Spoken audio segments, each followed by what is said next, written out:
já ouviu falar em plano de parto? Muitas mães se programam, mas pensam só na parte da obstetrícia. Porém, a parte da pediatria também é muito importante. E quem vai explicar tudo isso para nós é a doutora Flávia. Bem-vinda novamente. Queria entender como é que funciona essa organização, esse planejamento, doutora.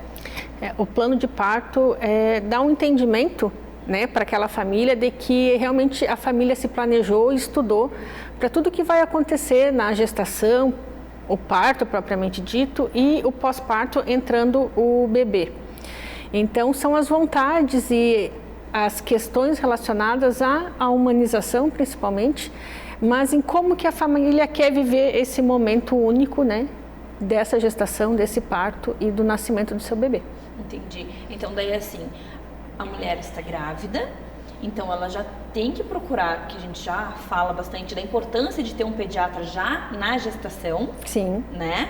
Então daí nesse período ela monta com o profissional esse planejamento e ali ela tem várias perguntas, enfim, conta para nós como é que é esse planejamento. O plano de parto, ele praticamente tem três partes, né? A primeira parte da obstetrícia, que vai ser discutido com o obstetra, com a doula, com a enfermeira obstetriz, quer dizer, sempre relacionado às questões do momento do trabalho de parto. Se a mãe vai querer analgesia ou não durante o trabalho de parto, se ela vai querer se alimentar ou não, em caso de uso de ocitocina, se ela permite ou não o uso. Então, são questões para ser discutido com a parte obstétrica da equipe. No momento do nascimento, aí entra a questão da parte pediátrica. E aí nós precisamos discutir com o pediatra no pré-natal. Porque, infelizmente, hoje o que eu percebo é que muitas mães fazem um Ctrl+C, Ctrl+V do plano de parto da internet e tem algumas questões que precisam ser discutidas. Entre elas, Cada pessoa é única, né? Duas questões são muito importantes de serem discutidas, que é a questão do PVPI, que no plano de parto muitas vezes vem CREDE. A profilaxia do olhinho, que é pingar o colírio no olho do bebê quando ele nasce, o CREDE, ele não é mais realizado aqui nas maternidades do litoral. O CREDE, ele é unicamente relacionado ao uso do nitrato de prata. Então, se não for nitrato de prata, esse nome CREDE não deve ser utilizado. O que é realizado nas maternidades aqui em Florianópolis, né, e da região? É a poliodopovidina, que é o Povidine, que não causa conjuntivite química, não causa nenhuma complicação para o bebê, que o CREDE antigamente causava. Então, muitas mães chegam com um plano de parto não querendo que pingue o colírio CREDE, e na verdade não é mais esse colírio que é pingado. Então, quando eu converso com as minhas mães do pré-natal, eu já oriento que o CREDE ele não é mais realizado e que não tem problema pingar esse colírio de PVPI, que é benéfico para o bebê, que vai proteger por várias bactérias do canal vaginal, não só aquelas que são sexualmente transmissíveis, mas qualquer bactéria do canal vaginal, e que é importante fazer essa profilaxia. E muitas mães entendem isso, e então elas acabam deixando no plano de parto a utilização do PVPI, que é uma questão depois muito difícil na maternidade, quando o pediatra não conhece a família, e a família não conhece o pediatra. Então, muitas vezes pode dar algum atrito. No meio de tanta informação. Porque o Ministério da Saúde, ele orienta que seja feito em todas as bebês recém-nascidos, sem exceção na primeira hora de vida. E ele deu a alternativa do PVPI devido ao CREDE causar tantas complicações, como dor, conjuntivite química. Então, isso agora a gente não tem mais. Então, a gente precisa entender que aquilo de 10 anos atrás, do CREDE, de ter no plano de parto que não é para fazer, nós precisamos rever com o pediatra no pré-natal. Entendi. Porque pensa, são tantas informações que às vezes os pais, as mães principalmente, nem sabem.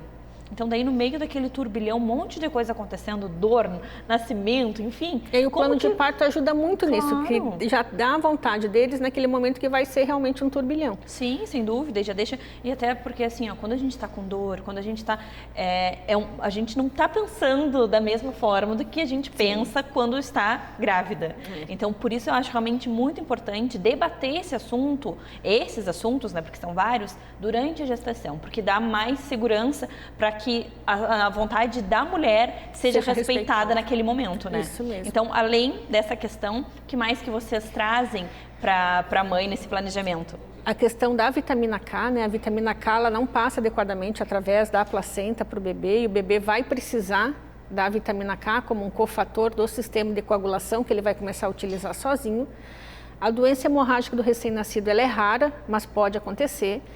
E a vitamina K também necessita ser feita no final da hora dourada.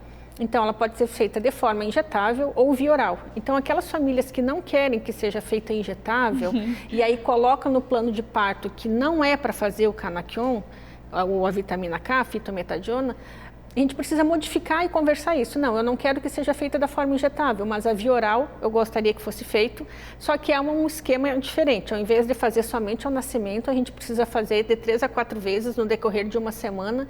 Tem um esqueminha próprio para mesmo a vitamina K via oral. Então, pode ser feito, mas tudo precisa ser conversado, né? E questões também da hora dourada, eu acho que essa é fundamental. A Sociedade Brasileira de Pediatria define a hora dourada como essencial para a amamentação, para a questão da própria regulação do bebê como um todo, regulação térmica, regulação da glicemia. Então, nós precisamos respeitar a hora de ouro como profissional e como equipe. E tirar o bebê só um pouquinho para examinar, ou só um pouquinho para isso, ou só um pouquinho para aquilo, atrapalha a hora dourada. Então, nós temos que nos conscientizar como profissional que a hora dourada precisa ser feita em todos os bebês e a família precisa deixar isso no plano de parto, na parte pediátrica, que a hora dourada vai ser realizada na sua plenitude e que no final da hora dourada, da primeira hora de vida, o bebê vai ser examinado, vai ser pesado, vai ser feito colírio, vai ser feito Canaquion, vai ser feito todas as medidas, peso, estatura, perímetro cefálico, mas no final dessa primeira hora. Então, isso também é muito importante deixar claro no plano de parto. Sabe algo que eu vivi com o nascimento da minha filha, que eu acho que teria sido muito importante se eu tivesse tido uma conversa assim, explicar também, porque eu fiquei nessa hora dourada e era meu sonho, e eu não consegui viver isso. Então, quando estava tudo acontecendo, eu não entendi, eu só na minha cabeça eu vivia a sensação de que eu não estava vivendo isso. Mas eu acho importante o pediatra explicar também, durante a gestação, que em alguns momentos, em alguns casos, a mãe não vai conseguir viver com o bebê, sabe? Porque eu não tive essa explicação, mas por que tiraram ela de mim? Porque ela não respirava direito, então ela teve que ser examinada de outra forma. E só que eu não tinha essa explicação. Então, eu também acho fundamental... A comunicação do pediatra com a equipe, né? E com a família. Em questões de suporte de vida, muitas vezes, a gente precisa retirar o bebê, avaliar, mas sempre lembrar o profissional de, assim que possível, tudo ficou legal, o bebê está estabilizado, de retornar para o colo da mãe e aí iniciar a hora de ouro um pouco mais atrasada, né? Mas para fazer isso. Com certeza. E assim, chamado pediátrico, o que é? Chamado pediátrico é você ter um pediatra para chamar de seu, né? Ao invés de você ter o seu parto atendido pelo pediatra plantonista que você não conhece, você vai ter o atendimento do seu pediatra que você já conversou que já no pré-natal. Todo o plano. Isso, que participou da construção do plano de parto junto com a equipe obstétrica e que vai te acompanhar na primeira semana de vida, né, para todas as intercorrências maiores ali, a visita na própria maternidade, né, o bebê nasce, depois ele é avaliado diariamente. Então, é muito bacana, porque a gente eu vou falar muitas vezes como casal, a gente pensa em escolher o melhor obstetra, né, a melhor doula, a melhor enfermeira obstétrica. E o pediatra o que tiver de plantão. E aí, ou então, depois que o bebê nasce, não, eu quero o pediatra muitas vezes que está no meu convênio, mas eu não conheço, ele vai me atender em 15 minutos. Então, às vezes, assim, a gente precisa investir também na parte pediátrica, a vida inteira da criança, bebê. Né? Então, é muito bacana, né? Eu faço chamados pediátricos na maternidade de Ilha. No caso da equipe Santa Helena, eles têm equipe de pediatra deles que faz chamado também. Então, dependendo de onde você for optar por nascer, tem pediatras próprios para fazer o chamado e que você vai conhecer na consulta de pré-natal. No caso da maternidade de Ilha, tem o Núcleo Crescer, também faz chamados. Então, é muito bacana essa experiência. Eu tenho um feedback muito bacana das minhas famílias que eu continuo acompanhando e que eles... Na hora que aperta a coisa, assim, que a amamentação dificultou, que o bebê está chorando demais ou alguma coisa assim, às vezes o médico plantonista está envolvido com outros partos, com a questão de atendimento na própria UTI neonatal, ou partos simultâneos, ele vai ter que escolher um para atender. Então, tu ter o teu pediatra, tu não vai passar por isso, né? Tu já vai ter o plano de parto totalmente definido, conversado com vocês antes do pré-natal. Isso tudo vai ser respeitado, a hora de ouro vai ser respeitada e depois o acompanhamento durante toda a maternidade. Então, é fundamental, assim. Nossa, adorei. Obrigada por dividir conosco todas essas informações. Obrigada a vocês pelo convite.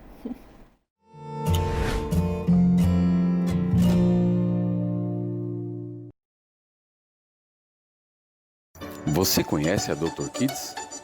A Dr. Kids é um serviço inovador de atendimento pediátrico que atende seu bebê na segurança da sua casa, no conforto do seu lar, de maneira rápida, humanizada e eficiente.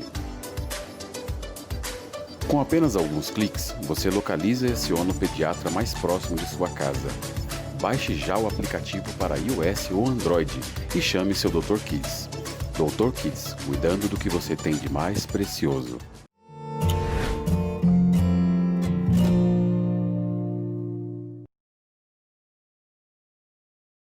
Sopro cardíaco em crianças. Será que isso é comum? Será que acontece bastante? Será que é recorrente nos consultórios? Quem vai nos explicar tudo sobre esse assunto é a nossa cardiologista pediatra, Lu, bem-vinda novamente. Obrigada. Então, eu queria entender se realmente esse assunto é recorrente no consultório, se muitas mães vão com bebezinhos lá, que idade que isso geralmente acontece. Conta tudo para nós, então. Boa tarde. Então, começando o ano com um assunto bem recorrente no consultório do cardiologista pediátrico. Sopro inocente é uma dos principais encaminhamentos vindos dos pediatras, principalmente, que é quem faz a suspeita. Porque né? a mãe está indo na consulta de rotina no pediatra mesmo, e aí ele encaminha para o profissional da área, né? Exatamente. Eventualmente a gente recebe algum paciente que venha de outra especialidade pediátrica, mas onde o paciente passou por ausculta cardíaca e o profissional constatou um sopro. Na maioria das vezes, esses sopros que chegam para investigação de sopro inocente realmente já são sopros inocentes mesmo. O paciente que chega para uma primeira consulta com um sopro patológico, normalmente já é um paciente que já tem algum acompanhamento prévio ou que já foi feito esse diagnóstico muito precoce pelo próprio pediatra. Então não é do nada que acontece, já tem assim uma história. Isso, porque normalmente os sopros patológicos na infância eles já vêm desde o nascimento. Então já desde a maternidade se sabe que o paciente tem, diferente do sopro inocente. Então são dois tipos? São dois tipos. Tem os sopros patológicos correlacionados cada um com a sua patologia e sua gravidade. E existe o sopro inocente. O sopro inocente é um sopro fisiológico ou funcional, que a gente chama, que não tem relação com o coração doente. O sopro inocente, ele acontece no coraçãozinho normal da criança ou do bebê. Pode ser recém-nascido com sopro inocente, pode ser criança de qualquer idade. Normalmente na faixa etária escolar é onde a gente tem o maior número de chance de se escutar o sopro inocente, né, no período da infância. Entendi. E a maioria das crianças, em algum momento da infância, vai apresentar um soprinho inocente. Então isso já é algo que tu olha no consultório sabe que normalmente em algum momento ali do desenvolvimento vai apresentar um caso. Isso. E qual é o sintoma, o que acontece, o que a mãe nota? A mãe não percebe nada. É realmente na ausculta cardíaca. Entendi. Que o pediatra faz, eventualmente o dermatopediatra, o pneumopediatra. Mãe, assim, isso, acho que tem um soprinho. E daí as mães já ficam muito assustadas, a família fica bem assustada. Mas realmente, assim, o sopro, quando o pediatra, a maioria dos pediatras já suspeita, olha, acho que é um soprinho inocente, mas vale a pena olhar, né? Anamnese total, para ver se tem na família casos, enfim, conta para nós. Toda a história de pré-natal, perinatal, como foi a alta desse paciente, se foi alta com a mãe, se teve algum período em UTI, no período neonatal. Tudo isso é importante saber. A história familiar é fundamental também. A história pediátrica geral, ganho de peso, mamada, se ficava muito doentinho, se fica muito doentinho. Entendi. Tudo isso faz parte da avaliação. Aí, na parte do exame físico, quando a gente faz a ausculta com o estetoscópio, a gente já consegue perceber na maioria das vezes, não, realmente é um soprinho inocente, toda a característica para tal, né?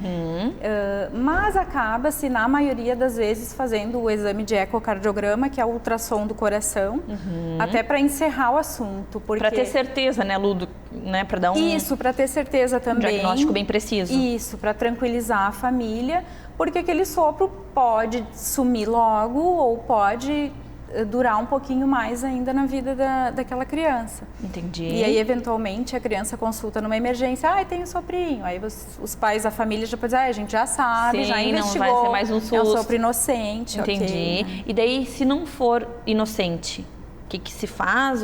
O inocente a gente espera, deixa ele, não precisa fazer nada. Nada. Sopro inocente a gente avalia, vê a anatomia do coração normal, o exame físico normal e dá alta para o paciente. Tá. Quando for um sopro patológico, por exemplo, relacionado a um canal arterial patente, que é a doença mais comum em bebês, ou comunicação interventricular, comunicação interatrial. Cada uma dessas doenças tem o seu soprinho relativamente característico com ela. Então, assim, primeiro às vezes, tem que analisar qual é. Exato. E aí o tipo de patologia, o tamanho de patologia, a idade da criança, a repercussão da patologia na criança. E aí, dependendo dessa análise, que vocês vão passar o que tem que ser feito, o que a mãe vai fazer, o bebê toma medicamento, enfim. Isso. Mas mais ou menos o que faz, assim. A grande maioria dos pacientes a gente só acompanha clinicamente, a não ser que seja um defeito ou um problema que realmente tenha que operar para aquela criança poder ter uma vida o mais normal possível. Aí a gente faz o diagnóstico, encaminha já para cirurgia. Às vezes sai direto dali da clínica para fazer cirurgia, já teve casos disso. E falando em cirurgia, é tranquilo? Como que funciona? Eu acho que uma cirurgia nunca é tranquila, né? Ainda mais quando a gente fala em coração. Exatamente. Mas, assim, para a gente poder tirar um pouco das dúvidas das mães, como que funcionaria uma cirurgia nesse sentido? Então, tem sempre o risco anestésico, que é uma coisa que assusta muito. Que nós corremos, imagina as crianças também. Então, é um risco que qualquer uma pessoa que vá para uma anestesia corre, né? Isso. E esse risco anestésico é o risco mesmo de uma cirurgia de apendicite, por exemplo. Claro. Né? Claro que aí depende da patologia cardíaca, né? E aí, claro, o tipo de anestesia que vai ter que ser feito. Eventualmente, algumas cirurgias são feitas pelo lado do peito, na linha axilar. Algumas são feitas, ou a maioria delas, pelo peito na frente, a gente vê externo, muito, assim, até adultos, né? Com aquele corte, assim, que sabe-se que quando foi criança precisou fazer uma cirurgia no coraçãozinho. E aí vai variar muito conforme a cardiopatia, realmente. Não tem como falar algo porque é específico para cada uma, né? Com certeza. E assim, depois que a criança teve alta ou fez a cirurgia, enfim, passou pelo procedimento que o profissional indicou. O que ele tem uma vida normal? Ele vai ter que voltar de tempo em tempo para dar uma analisada? Tem restrições? Você nunca vai poder correr? Você nunca vai poder... Então, como que funciona isso? A ideia, quando se submete um paciente a uma cirurgia, é tentar resolver o problema e né, deixar esse paciente, ou permitir que esse paciente tenha uma vida o mais normal possível, né? A grande maioria das cirurgias, os problemas ficam resolvidos, outras não. Tem algumas doenças que só permitem os tratamentos paliativos, mesmo que cirúrgico. Faz um tratamento paliativo, aí a criança vive o tempo de vida, enquanto esse tratamento paliativo dá a ela uma boa qualidade de vida. É porque né? a gente pensa na qualidade de vida dessa criança, Qualidade de vida, exatamente. Até, de repente, a gente começa a perceber que a qualidade de vida está caindo, vai aparecendo alteração nos exames de avaliação que são periódicos, e aí tem que indicar recirurgia. Normalmente, são problemas específicos e os pais acabam, né, já entendendo toda a situação, né, e a gente já vai conversando sobre esses assuntos desde o começo, né? E com certeza, assim, se a mãe, aquela criança foi quando pequenininho, com certeza terão mais visitas na doutora Lu para ir acompanhando, porque uma vez com um probleminha, de tempo em tempo, tem que revisar. Dar uma revisada, ver como é que tá, ainda mais quando a gente fala em coração, que é um órgão tão importante, né? E assim, Lu, uma doença, ela tá relacionada a outra, por exemplo, ela foi lá no consultório com esse probleminha no coração, pode puxar alguma outra coisa, de repente circulação, enfim, sabendo que o coração bombeia o sangue, ela traz outros problemas junto? Nas cardiopatias graves, sim, que aí a gente vai ter as cardiopatias cianóticas, né? Essas daí são mais limitantes para as né? crianças, é o extremo. Mas na grande maioria não traz outros problemas associados às cardiopatias benignas, né? Que a gente chama, ou que o paciente nunca vai precisar fazer procedimento nenhum, só acompanhar, né? Entendi. Nossa, quanta informação, e é um assunto assim tão delicado e que realmente a gente não entende como mães, assim, e entender como que funciona é muito bom. Espero que você que está nos assistindo tenha entendido também. Se ficou com alguma dúvida, entre em contato com a doutora Lu lá no Instagram dela e também pelo Instagram do Minuto Mamãe Bebê, que a gente ajuda a responder todas as dúvidas, né, doutora? Isso mesmo. Obrigada pela sua participação. Até a próxima. Até a próxima, pessoal. Agora a gente está nesse clima que eu tanto adoro, cheio de brinquedos, cenário lindo, com pessoas maravilhosas. Doutora Lu novamente aqui para contribuir na entrevista das meninas. Carol, Vicky, bem-vindas. Conta um pouquinho para nós o que vocês trouxeram hoje. E depois a gente vai perguntando para a doutora a importância desses brinquedos para o desenvolvimento das crianças, né? Carol, o que veio hoje de bacana para nós aqui? Mari, hoje a gente trouxe algumas das nossas opções de brinquedos que estimulam as crianças a se exercitar. A gente tem brinquedos que estimulam as crianças a andar, aquelas que já estão andando, ou aos bebezinhos a se mexer, movimentar os braços, as pernas, e também auxiliar a aflorar os sentidos, a visão, a audição, o tato, junto com esse exercício. Que bacana. Lu, a gente fala muito nessas crianças que estão muito sedentárias, em frente a telas. Então, assim, o quão importante é para as mães, né, se atentarem a isso, de ter opções. Claro que a gente sabe que não é fácil entreter uma criança 24 horas por dia, que às vezes a gente recorre a telas. Mas ter algumas opções para eles se exercitarem, justamente como a Carol falou, é fundamental, né? Isso, com certeza. É tanto importante para o desenvolvimento neurológico da criança, quanto para o desenvolvimento motor também. E a criança gostar e começar a incluir no dia a dia dela a atividade física ou a atividade lúdica que chame mais a atenção dela, né? Entendi. Vicky, além desses brinquedos, vocês têm o que mais justamente para essa questão de exercícios, estímulos, e também queria entender como que funcionam os pacotes de vocês, porque a gente sabe, a gente fala seguido que as crianças têm um tempo e enjoam os brinquedos. Então, essa questão do aluguel eu acho fundamental para ir fazendo esse rodízio com elas, né?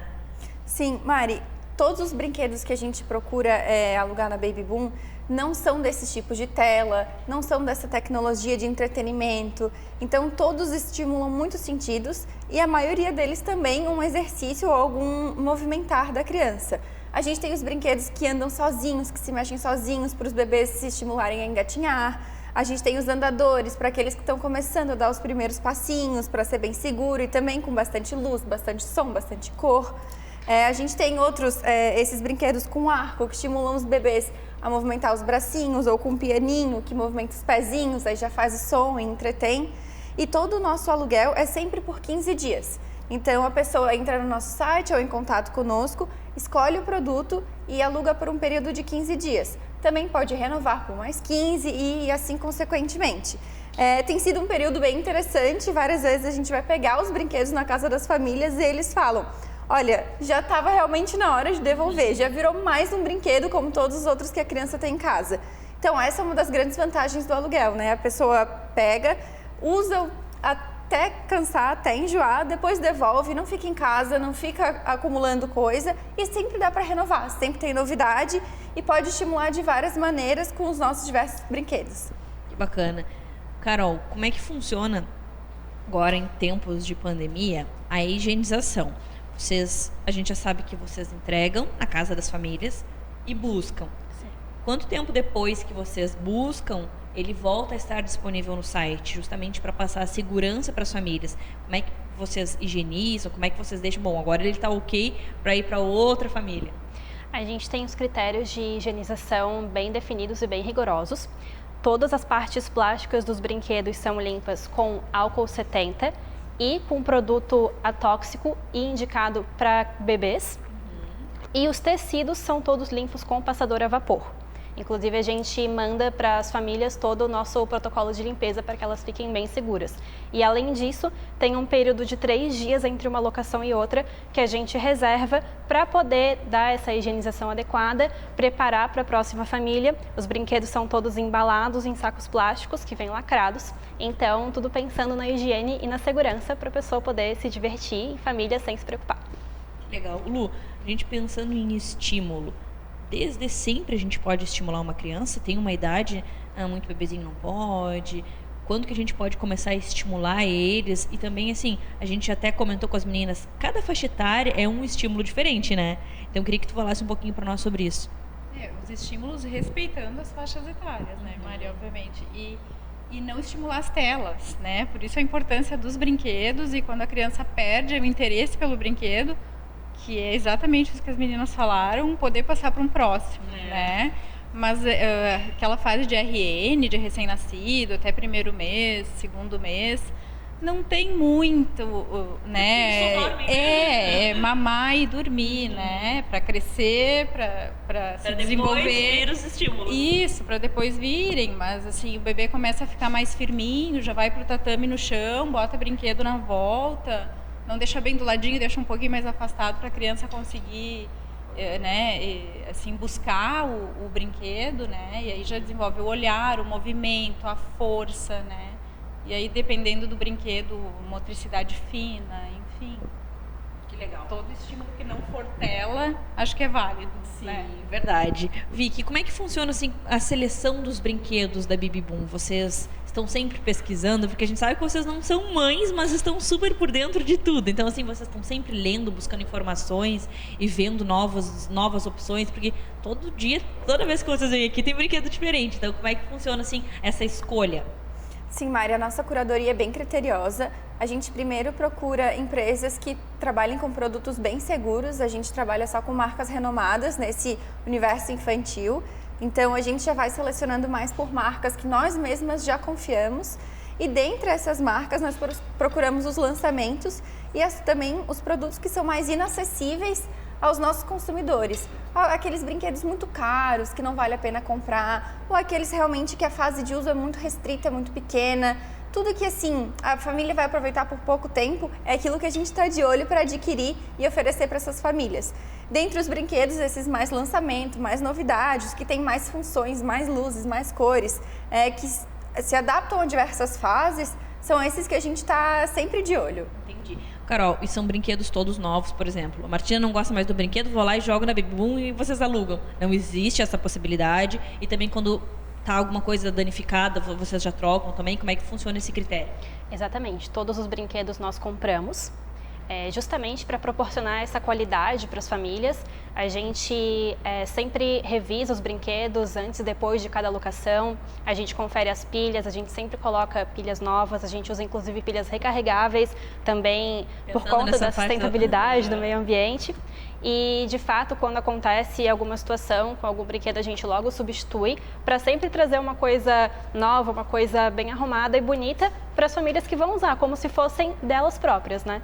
Até porque a gente sabe que criança está sempre mexendo e, imagina, uma pecinha pequenininha, um engasgo, alguma coisa assim, seria realmente algo muito complicado. Então, ter esse critério de quando entrega o brinquedo, fazer uma revisão, ver se ele está ok, além da higienização, é fundamental para passar a qualidade para os clientes, né?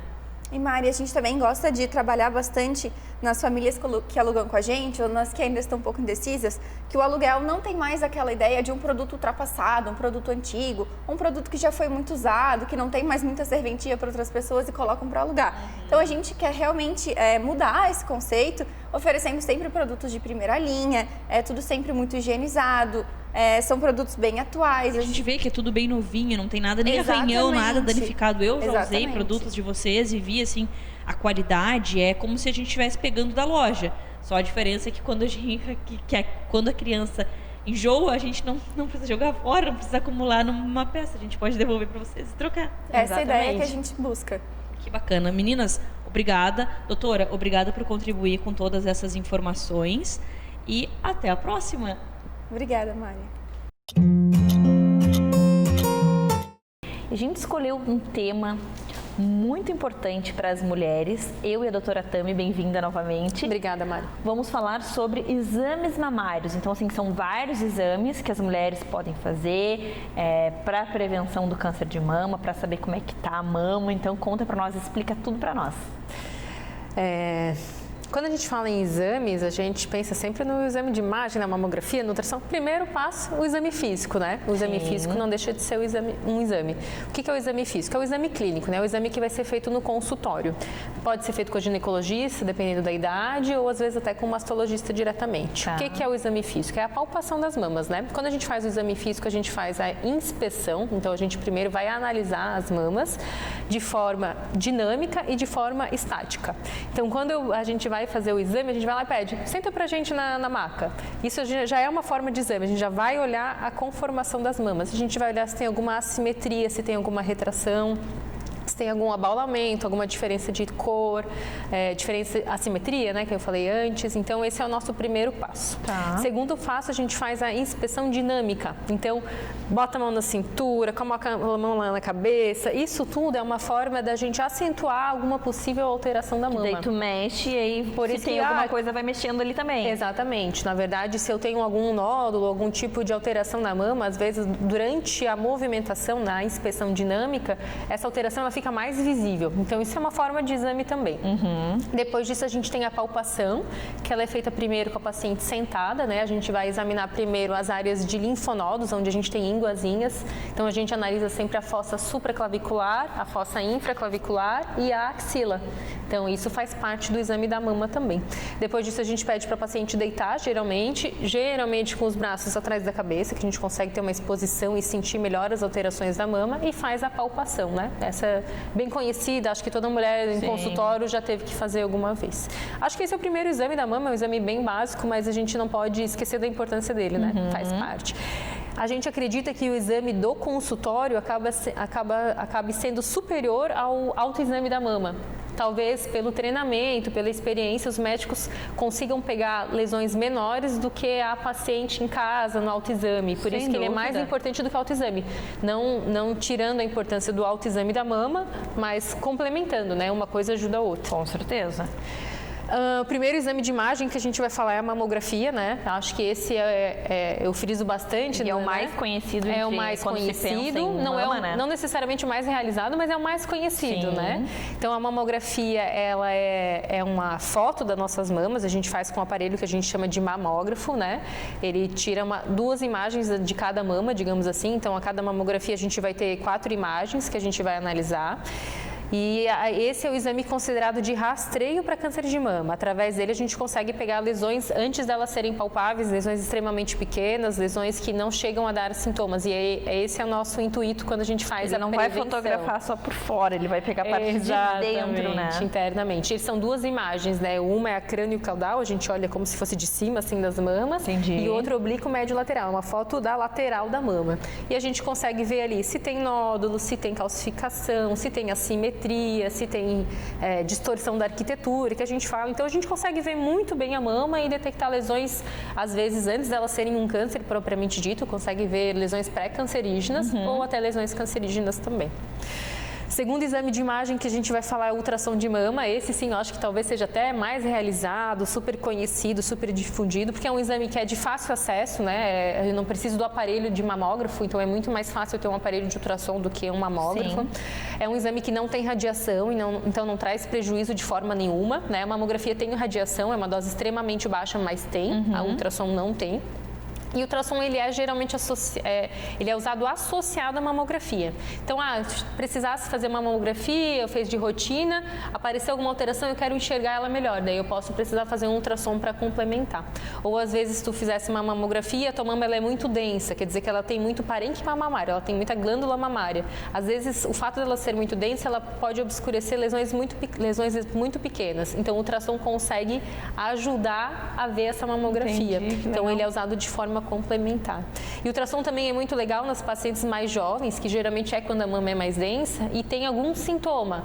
Então, tu fosse lá no consultório com uma dor na mama importante, na palpação a gente não sentiu nada de diferente, mas como tem uma dor fora do habitual, não é uma dor que tu esteja acostumada a ter, a gente pode precisar fazer um ultrassom para descartar qualquer patologia que possa ter associada. Entendi. O ultrassom ele não serve para rastreio de câncer de mama. A partir dos 40 anos a gente faz mamografia, mas às vezes eu posso usar associado à mamografia.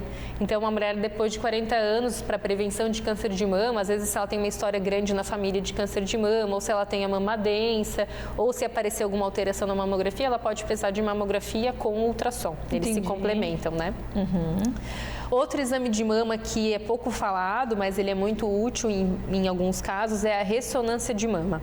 A ressonância é um exame bem específico para a mama, a ressonância mamária. Ela é feita com a paciente geralmente deitada, ela fica deitada num aparelho feito para isso e fica com as duas mamas em 2 buraquinhos, como se fosse. Fica deitada de bruços com as duas mamas pendentes. Ele é um exame que ele é demorado, é um exame aí que demora uns 30, 40 minutos, dependendo. E a gente usa para alguns casos mais específicos. Por exemplo, para avaliar prótese de mama, ele é o melhor exame que tem. Então, se eu tiver uma ruptura pequena numa prótese, eu posso só conseguir enxergar na ressonância. Olha só. Ele também é muito usado para pacientes que têm um alto risco de câncer de mama. Então, não é para paciente que tem risco habitual. Por exemplo, se a paciente tem a mãe com câncer de mama, a avó também teve, às vezes a tia também teve, eu posso precisar da ressonância porque ela consegue pegar lesões a mais do que a mamografia. Qual que é o problema disso? Por que eu não posso fazer, então, ressonância para todo mundo, né? Se eu consigo pegar lesões a mais. Aumenta muito a chance de falso positivo, eu achar alguma coisa que não é câncer. Entendi. E eu vou trazer um estresse, um sofrimento, às vezes eu vou ter que fazer um novo exame para entender melhor o que eu estou vendo ali na ressonância e, na verdade, a paciente nem precisava fazer uma ressonância. Então, são para realmente casos bem selecionados.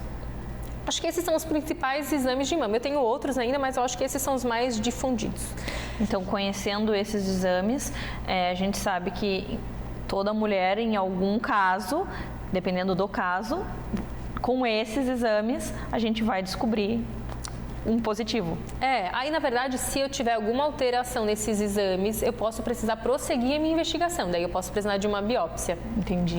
Aí sim eu vou dar ou não o diagnóstico, né? Vai me dizer se realmente é uma lesão benigna ou maligna. O que eu queria falar e te contar é o BIRADS. Eu não sei se tu já viu em algum exame teu o BIRADS. Não. É porque tu ainda não fez o teu exame, né? É verdade, já foi solicitado pela minha mastologista.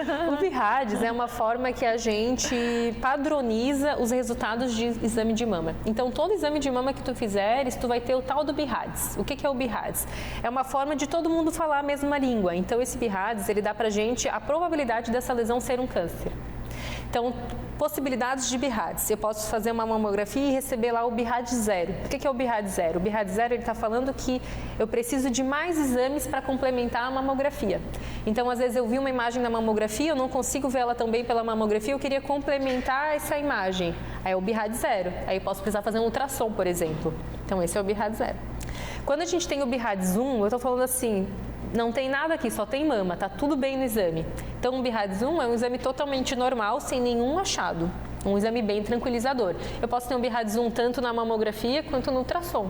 Ou, às vezes, eu posso ter a mamografia e ter um BIRADS 1 e fazer ultrassom e ter outro BIRADS. Então, o BIRADS, ele é do exame propriamente dito, né?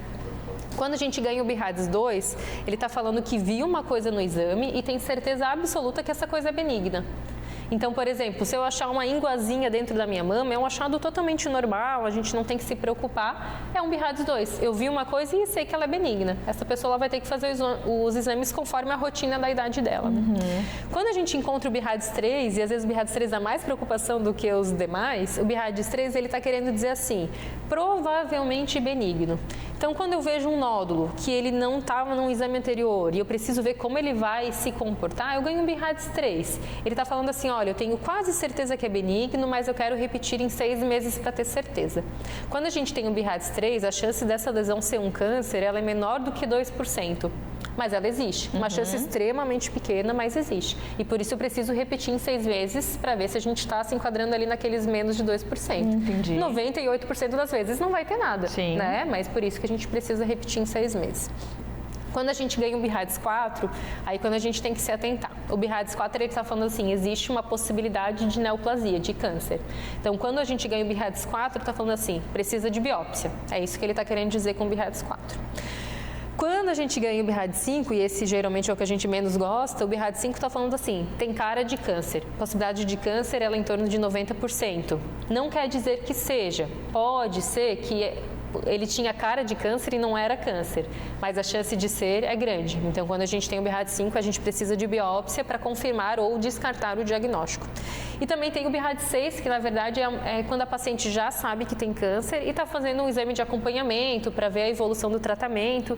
Então, a gente fala que é a neoplasia conhecida, a gente já sabe que a pessoa tem câncer. Então, não é para a gente medir a possibilidade de câncer, né? Nossa, que bacana e que fica muito informativo e muito certeiro dessa forma, né?